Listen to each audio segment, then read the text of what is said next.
Kamu harus tahu nih kekurangan-kekurangan putriku. Dia adalah seorang wanita yang matanya buta, lisannya bisu, telinganya tuli, dan dia adalah orang.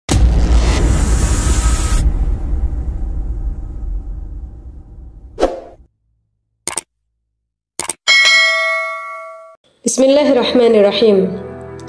Dikisahkan ada seorang pemuda yang soleh bernama Sabit. Beliau sedang menjalani suatu perjalanan di daerah Kufah. Di saat matahari sangat terik, panas luar biasa, dan beliau sedang kelaparan. Maka di saat beliau berjalan itu, tiba-tiba beliau menemukan sebuah apel. Dan buah apel ini udah melewati kebunnya, bukan ngambil di kebunnya, jadi jatuh dan udah ada di pinggir jalan kayak gitu. Kemudian si Sabit ini karena dalam keadaan tengah kelaparan luar biasa menemukan buah apel, bahagialah beliau. Kemudian beliau pun makan buah apel. Ketika dapat separuh buah apel dimakan oleh beliau, tiba-tiba beliau mengingat, ya Allah, apakah halal buah apel ini untuk saya makan? Jadi beliau sangat-sangat menjaga sesuatu yang halal yang boleh masuk ke dalam badan beliau. Beliau benar-benar menjaga akan hal itu. Di saat beliau itu berpikir seperti itu, kemudian beliau pun beranjak, beliau mencari siapa pemilik kebun apel itu. Akhirnya dicarilah kebun apel yang di dekat apel beliau menemukan itu.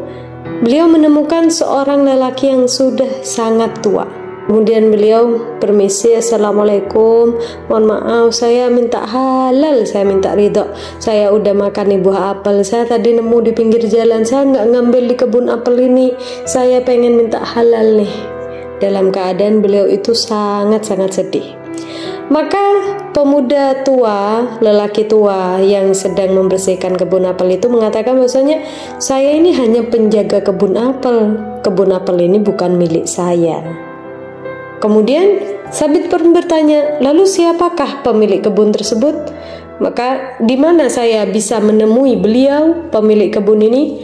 Maka pemuda yang sudah tua, lelaki tua itu pun mengatakan bahwasanya kalau kamu itu pengen ketemu sama pemilik kebun ini, maka kamu harus menempuh perjalanan sehari semalam. Tanpa berpikir panjang, Sabit pun meminta alamatnya di mana tujuannya, walaupun sehari semalam pun beliau sanggupin untuk mendapatkan kehalalan sebuah apel, bahkan hanya separuh yang beliau makan. Akhirnya Sabit pun berangkat mau menuju perjalanan yang sangat jauh. Sehari semalam beliau berjalan untuk menemui pemilik kebun apel itu dan meminta halalnya.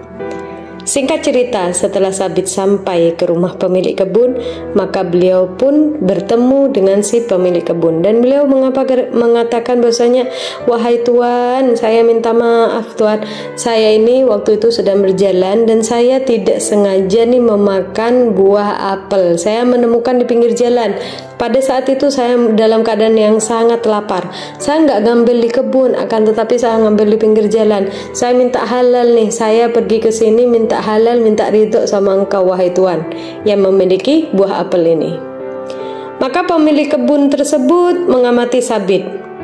Kemudian beliau pun mengatakan bahwasanya, oh enggak bisa. Saya nggak bisa ngehalalkan sama kamu apel yang sudah kamu makan tuh separuh, kecuali engkau memenuhi satu syarat saya.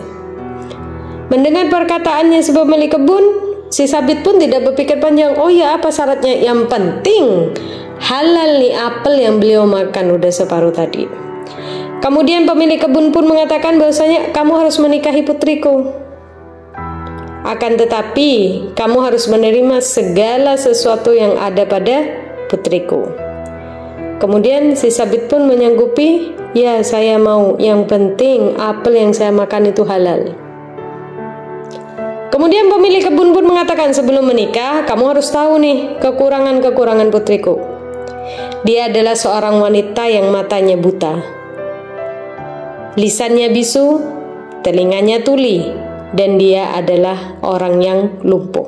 Bayangin, karena sudah memakan apel separuh, minta halal, si pemilik kebun pun mengasih syarat harus menikahi putrinya yang buta, tuli, bisu, lumpuh lagi. Maka si Sabit pun bertanya, bahwasanya apakah ada syarat yang lain? Kata si pemilik kebun, oh nggak ada syaratnya. Syaratnya saya cuma satu itu tadi. Kalau kamu pengen apel yang kamu sudah makan tuh separuh halal, maka nikahi putriku.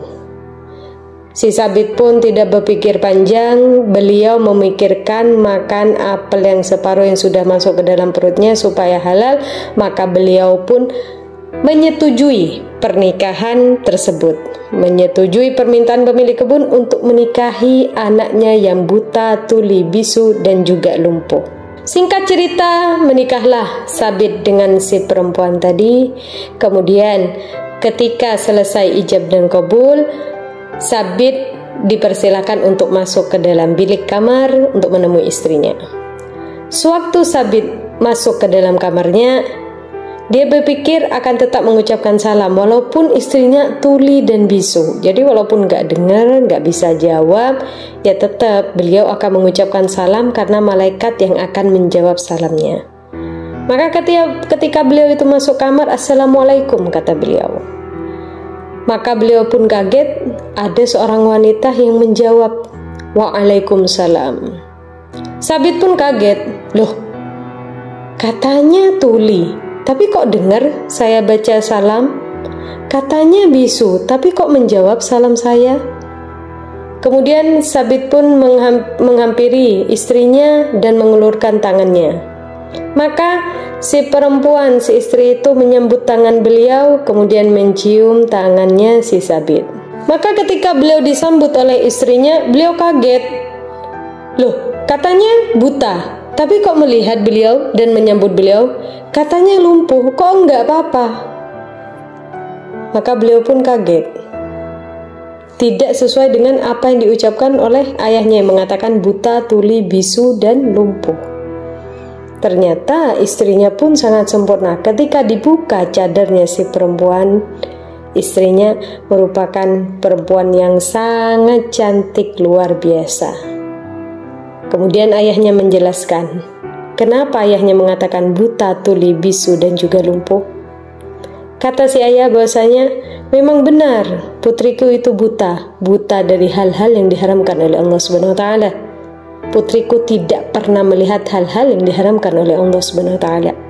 Memang benar putriku itu seorang yang tuli dari hal-hal yang diharamkan oleh Allah Subhanahu wa taala. Memang benar putriku bisu, karena putriku tidak pernah mengucapkan hal-hal yang diharamkan oleh Allah Subhanahu wa taala. Dan memang benar putriku lumpuh, karena putriku tidak pernah melangkahkan kaki ke tempat-tempat yang diharamkan oleh Allah Subhanahu wa taala. Subhanallah. Dari kisah ini kita bisa mengambil pelajaran seorang lelaki soleh, seorang Sabit yang luar biasa bisa mendapatkan istri wanita yang sangat solehah. Karena lelaki yang soleh akan Allah sandingkan dengan wanita yang soleha, begitupun wanita yang soleha akan Allah sandingkan dengan lelaki yang soleh. Jodoh kita, suami kita, istri kita adalah cerminan diri kita. Maka daripada itu perbaikilah diri kita, maka Allah akan perbaiki jodoh yang terbaik buat kita. Allah akan mempersiapkan jodoh yang terbaik buat kita. Dan subhanallah, karena beliau seorang lelaki yang soleh dan istrinya adalah wanita yang soleha, maka lahirlah dari beliau seorang imam besar. Siapa beliau? Imam Abu Hanifah. Wallahu a'lam bishawab. Semoga bermanfaat. Assalamualaikum warahmatullahi wabarakatuh.